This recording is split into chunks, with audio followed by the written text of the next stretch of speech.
Hallo, Hallo, willkommen bei Pitted Studio TV. Mein Name ist Björn, Jenny. das ist Jenny und wir sind Pitted Studio. Und wir haben ein Computerspiel gemacht. Und zwar Kralon, was gerade auf den Markt gekommen ist. Und dazu wollen wir einige Dinge sagen. Genau. Also seitdem wir das Ding released haben, haben wir nämlich unglaublich viel Rückmeldungen bekommen, jeglicher Art auf allen möglichen Plattformen, die wir uns denken können. Und die haben wir erstmal versucht irgendwie zu sortieren, um da der Sache Herr zu werden und Fragen beantworten zu können, die Sinn machen. Mhm. Also das Erste, was uns aufgefallen ist, dass es insgesamt sehr unterschiedliche Arten der Rückmeldungen gab. Für uns stellte sich das so dar, dass die ganzen Menschen sich aufgeteilt haben in 3 verschiedene Gruppen, die unterschiedliche Sachen dargelassen haben.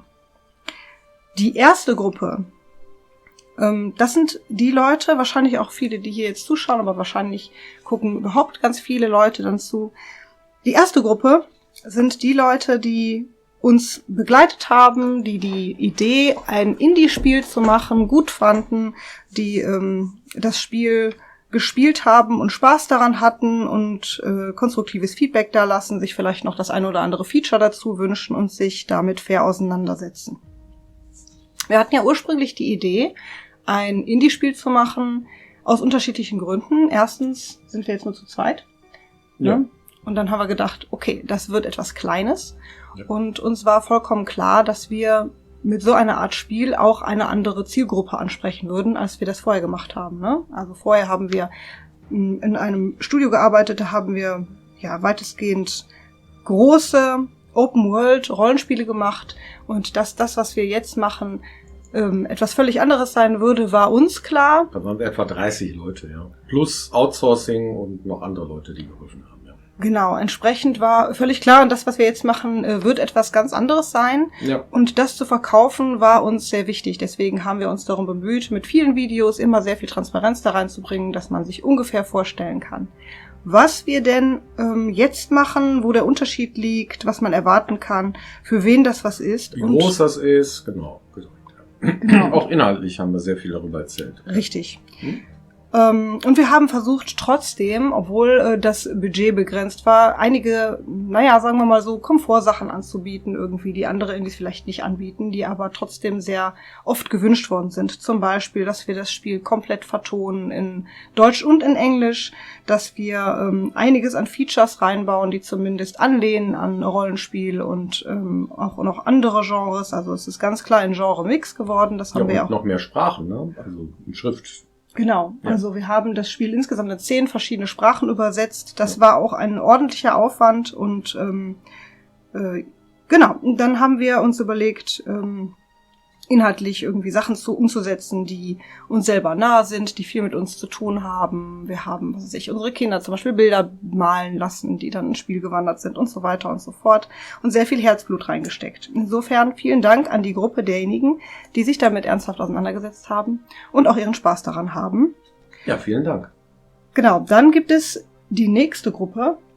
Das ist genau das Gegenteil. Das ist nämlich eine Gruppe von Menschen, die völlig unverhältnismäßig zu dem Indie-Spiel, was wir auf den Markt gebracht haben, sehr viel Hass und Hetze dalassen. Das ufert mittlerweile extrem aus, auch in persönliche Beleidigungen, die weiter unter die Gürtellinie gehen, uns denunzieren und auch mittlerweile in persönlichen Drohungen. Das ist nicht in Ordnung. Ihr könnt euch gerne mit dem Spiel auseinandersetzen, aber alles, was da unter die Gürtellinie geht, da werden wir nicht weiter drauf eingehen und können dem, was da teilweise gesagt und gefordert wird, auch nicht nachkommen. Und dann gibt es noch eine dritte Gruppe. Und die ist auch ganz wichtig, denn das sind die Leute, die jetzt da stehen und sagen, möchte ich das Spiel denn kaufen, möchte ich das nicht kaufen, was hat es damit auf sich? Ist das cool? Ist das nicht cool? Soll ich auf Patches warten? Was machen die denn jetzt eigentlich? Und das werden wir jetzt in ein paar Fragen einfach mal beantworten. Eine sehr oft gefragte Frage war nämlich, warum habt ihr so nah am Release Demo veröffentlicht? Und die Antwort auf diese Frage ist, Wir hatten erst überlegt, gar keine Demo zu veröffentlichen, aber im Zuge dessen, dass wir gedacht haben, vielleicht wissen viele Leute tatsächlich nicht, was da auf sie zukommt oder können das überhaupt nicht einschätzen, welche Art Spiel wir eigentlich machen möchten, dass wir beschlossen haben, wir veröffentlichen eine Demo. Und sinngemäß war das einfach, das hatten wir in einem der Videos auch mal erzählt, sinnvoll, das zeitnah, um das Next Fest zu machen, was auf Steam gemacht wird, weil das dann für den Algorithmus spielt. War für uns auch Neuland, weil aus der Historie heraus haben wir selten bei Piranha Bytes irgendwelche Demos veröffentlicht. Wir hatten zwar Convention-Demos, das heißt also, dass Menschen zu uns gekommen sind und unsere Spiele antesten konnten in einer Demo-artigen Version, in einem Bild, meistens der Spielstart oder irgendeine Szene, die man da hingemacht hat, so, ja, und das heißt also für uns, kleines Team, Pitted Studio, war das schon irgendwie, ganz schön windige Sache und aber wir sind dieses Wagnis eingegangen, einfach aus dem Grund, weil wir halt wissen wollten, wo wir stehen und halt den Menschen da draußen die Möglichkeit zu geben, sich das Spiel vorher anzuschauen, ja, ob es auch wirklich für den jeweiligen Menschen geeignet ist, für den jeweiligen Spieler, Spielerinnen, und das wussten wir vorher nicht und deswegen haben wir das erstmal uns angeschaut und getestet und Feedback auch eingesammelt dafür. Also, dass es diese Zielgruppenverschiebung gibt, das wussten wir. Also wir wussten auch, dass wir jetzt teilweise ein völlig anderes Publikum ansprechen würden als vorher. Das haben wir auch immer klar kommuniziert. Das haben wir auch versucht, auf allen Kanälen immer klar zu kommunizieren. Ja. Trotzdem ist so eine Demo dann natürlich ein bisschen eindeutiger und wir haben uns dann einfach für den Spielstart entschieden. Wir haben ja auch super früh schon versucht, den Spielstart auch auf Messen anzubieten, dass man schon mal ungefähr eine Vorstellung davon kriegt, was das Spiel kann oder was es macht, während wir dann im Hintergrund das Komplettspiel hinten raus dann fertig gemacht haben, was ja auch nochmal ein großer Aufwand war, um möglichst wenig Irritation hervorzurufen. Ja. Allerdings hat das trotzdem zu sehr vielen Irritationen geführt, offensichtlich.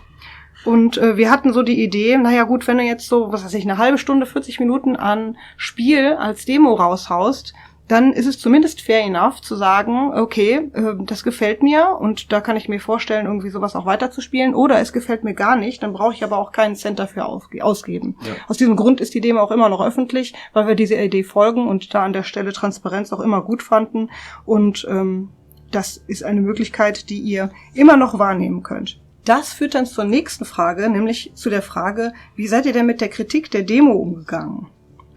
Also erst einmal ist uns aufgefallen, dass wir in Relation zu anderen Indies auch an der Stelle überdurchschnittlich viel Feedback bekommen haben. Das heißt, in kürzester Zeit haben sich die Leute gespalten und in Leute aufgeteilt, denen das überhaupt gar nicht gefallen hat, was wir da machen, und Leute, die durchaus Interesse gezeigt haben. Und dass dieses Phänomen super stark vertreten war.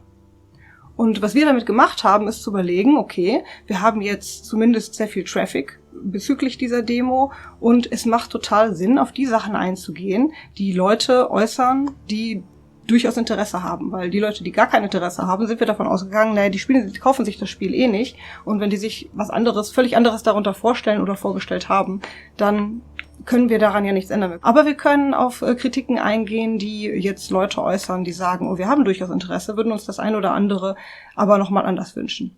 Und dann haben wir quasi diese Punkte dann bearbeitet. Und jetzt kommen wir zum nächsten Punkt. Wir wussten ja aber auch, dass wir schon bald releasen würden. Das ist das Phänomen vom Shadow Drop. Und das würden wir euch auch gerne einmal erklären. Denn wir hätten jetzt die Wahl gehabt, marketingtechnisch, entweder eine Marketingkampagne vorzubereiten, ein Release-Datum frühzeitig zu kommunizieren und dann auch zu releasen. Dann wäre die Marketingkampagne öffentlicher gewesen und völlig anders verlaufen. Das haben wir aber nicht gemacht, weil es aus unserer Sicht, so haben wir jedenfalls gedacht, total Sinn macht, ein besonderes Event ans Release zu hängen. Und wir hatten dann die Chance, zusammen auf dem Kaktus Festival zu releasen mit anderen Spielen, unter der Prämisse, dass wir einen Shadow Drop machen. Und das bedeutet aber, dass wir den Release-Zeitpunkt nicht kommunizieren dürfen. Das heißt, wir haben zwar gewusst, dass wir nah am Release sind und haben auch darauf hingearbeitet im Hintergrund, haben es aber zu keinem Zeitpunkt irgendwie kommuniziert, sondern stattdessen so getan, als gäbe es den Zeitpunkt des Releases nicht. Und das hat in der Tat zu einigen Irritationen geführt, weil wir zum Beispiel Videos vorproduziert haben, die thematisch dann natürlich nicht zum Release gepasst haben. Und weil wir irgendwie naiverweise auch gedacht haben, nach dem Release haben wir überhaupt gar keine Zeit, also das war nicht naiv, sondern korrekt. Also die Aufnahme von diesem Video kurz vor dem Release ist zum Beispiel irgendwie 4 Wochen vorher entstanden. Richtig. Ja. Und da wussten wir auch schon, dass wir zum Release-Zeitpunkt soweit sein würden, aber das Video gibt das überhaupt nicht her. Nee. Und das hat dann natürlich dazu geführt, dass viele Leute gesagt haben, das widerspricht sich doch total. Warum sagt ihr denn irgendwie, ihr habt da noch irgendwelche Bugs, die wir zu dem Zeitpunkt aber schon längst gefixt hatten und so weiter und so fort. Richtig. Also das war super unglücklich und würden wir so auch noch nicht nochmal machen mit der Außenkommunikation. Darum haben wir jetzt auch gesagt, okay, wir haben zwar jetzt noch einige Videos vorproduziert, wir hatten so viel wie möglich vorproduziert, weil wir ja wussten, nach Release haben wir viel zu tun, aber das können wir vielleicht ein andermal euch nochmal zeigen, was wir uns da sonst noch so gedacht haben. Jetzt ist das hier vordringlicher, also haben wir das jetzt erstmal vorgezogen. Ja. Warum haben wir es denn überhaupt gemacht? Weil das halt die Chance bot, an diesem Showcase teilzunehmen. Und wenn man irgendwas zum Release-Zeitpunkt braucht als Indie, dann ist das sowas wie irgendwie so ein Momentum. Ja, und dafür haben wir das gemacht. Das war auch cool. Aber der Rattenschwanz, der daran hing, der war nicht cool. Und deswegen... Hat halt für Kommunikationsprobleme, also Irritationen und so weiter geführt. Genau. Das ist tatsächlich so, ja. Ja, deswegen sind auch so komische... Gerüchte entstanden, zum Beispiel, dass, weil wir gesagt haben, wir releasen den Spielstart und weil wir nicht kommuniziert haben, wann wir releasen, irgendwie Leute automatisch davon ausgegangen sind, dass einige Sachen unfertig sind, die aber gar nicht unfertig waren. Ja. Ein großes Beispiel, was super oft diskutiert worden ist zum Beispiel der Font, also die Schriftart. Wir haben uns lange hingesetzt und uns wirklich hunderte von Schriftarten angeguckt und überlegt, welche nehmen wir denn jetzt? Und haben dann überlegt, na gut, wir hatten uns sowieso entschieden, ein sehr puristisches Spiel zu machen, mit einfachen Spielprinzipien, mit einer dazu passenden Hintergrundgeschichte und dazu passend möchten wir dann eine Schriftart haben, die jeder lesen kann. Das war die größte Prämisse, weil wir das irgendwie gut fanden, wenn auch zum Beispiel Leute mit Leserechtschreibschwäche kein Problem haben, unsere Schriftart zu erkennen und solche Geschichten. Und dann haben wir uns quasi für eine völlig gerade serifenfreie Standardschriftart entschieden und irgendwelche Leute haben dann gedacht, das muss ja dann Dummy sein. War aber so gar nicht gemeint als Dummy. Hat auch keiner gesagt. Es ist einfach angenommen worden und das hat sich dann verselbstständigt und war dann einer von diesen Teilbereichen, von denen einfach behauptet wurde, sie sind unfertig auf den Markt gekommen, was effektiv aber gar nicht so war. Das Spiel ist genau so, wie es gemeint ist, ja. auf den Markt gekommen. Richtig. Ja. Das heißt aber nicht, dass wir daran nicht noch auch Sachen ändern können. Das heißt, wenn jetzt die Mehrheit sagt, irgendwie, das finden wir aber doof, wir möchten lieber irgendeine Serifenschriftart, dann können wir durchaus nochmal überlegen, die Schriftart zu ändern, auch im Nachhinein. Dafür sind Patches ja teilweise auch da. Aber das ist auch schwierig, weil nämlich auch so unterschiedliche Meinungen gibt, gerade bei Font und solche ästhetischen Ansprüche und Meinungen dazu. Und deswegen ist das ein bisschen schwierig, aber wir gucken uns das nochmal an. Genau, also herauszufinden, was ist denn jetzt schöner für die Mehrheit der Leute, ist tatsächlich gar nicht so einfach. Ja. Ja. Dazu gleich mehr. Kommen wir zu dem Punkt, wie ist es euch denn nach Release ergangen? Also das im Zuge dieser Entscheidung, die wir getroffen haben, war das Wichtigste, was wir uns vorgenommen hatten, in der ersten Woche nach Release, dass wir genau das tun, nämlich zu gucken, was ist das erste Feedback, was ist das häufigste Feedback, was ist ernst gemeint, und das wurde dann schon super schwierig, das auseinanderzuhalten für uns und zu priorisieren, was machen wir jetzt zuerst, um zum Beispiel sowas wie einen First Week Patch anzubieten. Und da haben wir uns dann drauf gestürzt. Und das dauert halt auch immer ein paar Tage, weil ihr wisst, wir machen das hier zu zweit. Wir haben ein paar super nette Leute, vielen Dank dafür, die für uns testen. Und das heißt, wir nehmen irgendwelche Sachen, die Leute kritisieren, dann gucken wir uns das an, ist das umzusetzen? Und wenn ja, dann bauen wir das ein, geben das ins Testing, gucken, funktioniert es denn auch tatsächlich? Und erst dann können wir eine neue Version rausgeben. Und dafür braucht man immer so ein paar Tage, wie ihr euch vorstellen könnt. Und wir haben das aber trotzdem geschafft, immerhin diesen First Week Patch rauszubringen. Da haben wir zum Beispiel, weil das unglaublich oft gewünscht worden ist, irgendwie eine Parade jetzt mit reingebaut. Die hat zum Beispiel auch noch kein Tutorial oder nix, weil so schnell geht das dann nicht, weil das jetzt auch noch in die Übersetzung geben zu lassen und so weiter und so fort, das ist ein bisschen schwierig. Aber wir haben das gemacht. Und damit die Frage, machen wir das denn jetzt auch weiter? ja, klar, machen wir das jetzt auch weiter. Ja, also wenn ihr jetzt konkrete Anregungen habt, dann sagt die weiterhin. Wir haben einen laufenden Support. Wir haben unglaublich bemühte und fleißige Mods. Seid lieb zu denen bitte. Die machen das freiwillig und das ist immer nicht so einfach. Aber wenn ihr irgendwo nicht weiterkommt, irgendwelche Fragen habt oder irgendwelche Wünsche habt, dann dürft ihr die an uns herantragen. Wir lesen uns alles durch und machen, was in unserer Macht steht, um dem auch entgegenzukommen. Solange es nötig ist. Wir sind nie dafür angetreten, ein perfektes Spiel zu machen. Ja, das war so nie gedacht, dass es perfekt sein soll. Wir haben immer gesagt, es ist ein Indie-Titel, es hat halt sehr puristische Mechanismen und wir mussten es auch mit ganz wenig Aufwand erstellen, dieses Spiel. Und wir glauben, dass es viel, viel besser ist als sein Ruf tatsächlich, dass es gerade hat, dieses Spiel. Kralon ist jetzt da und wir können daran evaluieren, wir können daran iterieren, wir können jetzt sehen, was passiert, wenn wir diverse Dinge daran ändern und wie Menschen dann darauf reagieren. Und das ist auch sehr wertvoll.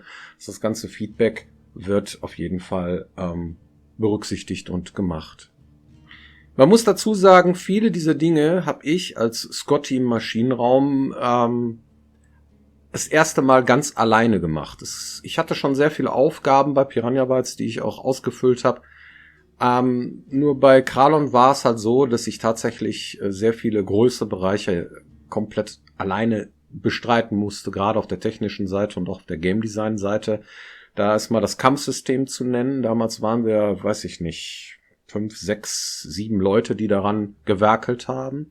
Das ist jetzt komplett in meinen Verantwortungsbereich gerutscht und natürlich haben wir Designgespräche geführt darüber, wie wir uns das vorstellen, aber die Umsetzung davon habe ich komplett alleine machen müssen.